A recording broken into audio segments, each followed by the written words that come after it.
Fatroll Girls are available 24/7 at www.outofcontrolfatroll.com. You're listening to The Roll, because more than one, and you have a problem.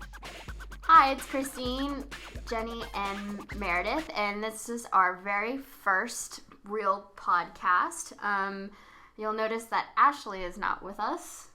She is picking up her boy from the airport, which is excusable for her absence. Good luck to her at Salt Lake tomorrow night. Yeah, well, I'm going with her, so Good luck to both of you. Yeah. No, I've already gone to the website and looked up the menu and been like, what is the least failish item on this? And it looks like a turkey plate. And I'm just going to have to really restrain myself and avoid, like, the bread and, like, oh my god, their potato salad. Oh my god. And the peach cobbler. Oh, dude. Yeah, I'd stay away from desserts. Oh god. Yeah, well, speaking of weighing in, I think one of our topics for today's podcast is a story that we saw earlier this week. Yeah, so this is from the Huffington Post, but you may have seen it in a few other articles.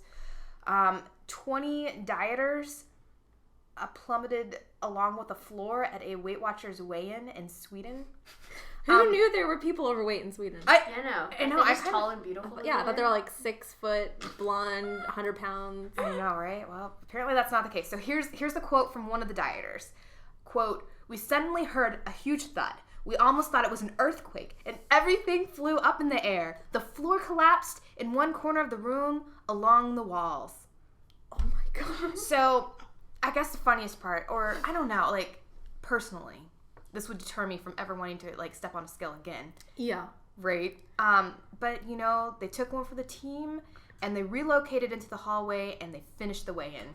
Good for them. Yeah. Props to those people. No, I think that I would take that as a sign and go home. I know. That would be divine intervention at its finest. Right. No, so, I mean, kudos to them for figuring out that they needed to just keep on trucking and lose that weight, but This is dedication. yeah, I don't think we have that. No, and speaking of weigh-ins, ladies, we have our final weigh-in for our maintenance round, which is going to be interesting. Skid underneath, maybe. Yeah, I for one traveled all week to Seattle and ate and drank way too much and had a great time, but paying for it now.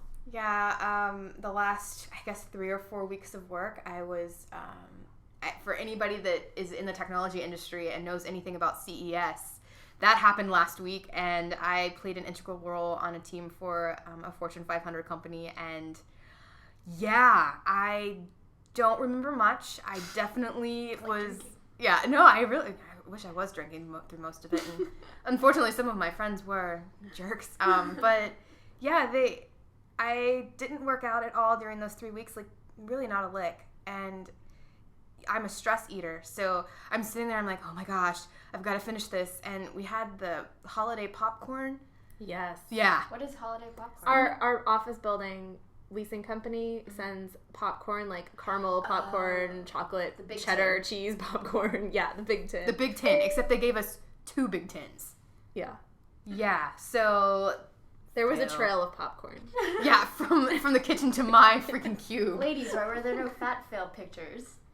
So, I have some photos on my camera from New Year's, and there were some fails there. But then also from Ashley and I went to this steakhouse in Dallas, and it was called YO Ranch Steakhouse. It's over by the Spaghetti Warehouse in the West End. And, oh my gosh. You have pictures. I do have pictures of that. I didn't it. post them online, so I'll post them online after this, after we post this podcast so people know what I'm talking about. But yeah, I can think it's safe to say that the holidays have made this maintenance round less than enjoyable for all of us. Here's the thing. I feel like if we didn't have this maintenance round, I I would have gone so out of control. Yeah. That's true. Yeah. And I wouldn't have been motivated to pick up my eating healthy and exercising regularly habits again. Yeah. I would have eventually gone right back to where I started and just been like, okay, no worries. I can stave it off. I'm glad that we have a deadline associated, right? Like, I wish it was a little bit later. Yeah. Looking back, definitely should have picked February. Yeah. that just would've for been okay. January recovery. Yeah. Yeah, I Lesson think that learned. would have been. Yeah. Yeah, you know, if we do this again next year, which I think we probably all should, Yeah. weigh ourselves before Thanksgiving, Yeah. weigh ourselves after. Yeah. Valentine's. February. Yes. And if you guys have any ideas on what we could do for round 3 of Fatroll, we'd love to hear it. It's outofcontrolfatroll@gmail.com. Yeah, and obviously feel free to post in the comments area as well. We read Right. those religiously. And some of the things that we've been thinking about, we really want to keep spicing it up, right? And then keep our own selves motivated. I mean, for a lot of us, we maybe have reached our plateau weight and we're not really moving from there, and we're in a healthy place. So it's not like we need to lose large percentages anymore, and it doesn't make sense for us to compete against each other, which is what the point of this round was. We're not competing against each other, we're competing with ourselves.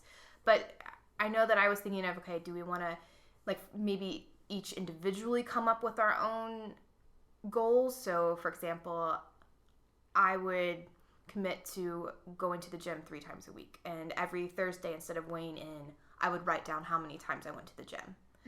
And then whatever averages at the end of round 3, as long as it averaged out 3 times a week, I'm safe. If not, I'm in a bikini.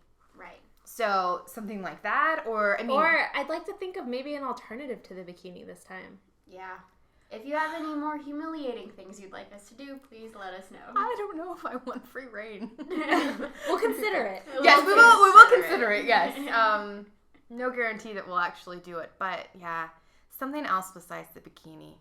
Though it is our... It could be continue to be our trademark. You know? You know, it really could, because it still scares the ever-loving. God, oh my gosh. Yeah. So, let's see. Yeah. Looking forward to hearing from you. Yeah, these podcasts will continue as long as we see engagement from you guys, and you guys find value in it. If you want, we'll look into getting individuals that we're friends with that are experts in fitness, nutrition, maybe really cool success stories of people in the Austin area.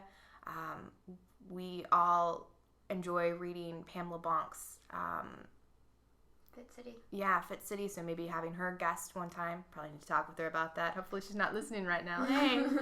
But you know, like just people in the local area coming and chatting with us about some things that they're doing.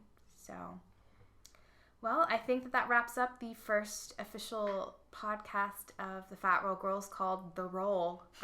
Hopefully you like our intro. Rant. Yeah. Awesome job, Jenny. Thank you. Yeah, I got my radio voice going. Okay, well, thanks, guys, and we'll be chatting with you again soon. You've been listening to The Roll, a Fatroll production.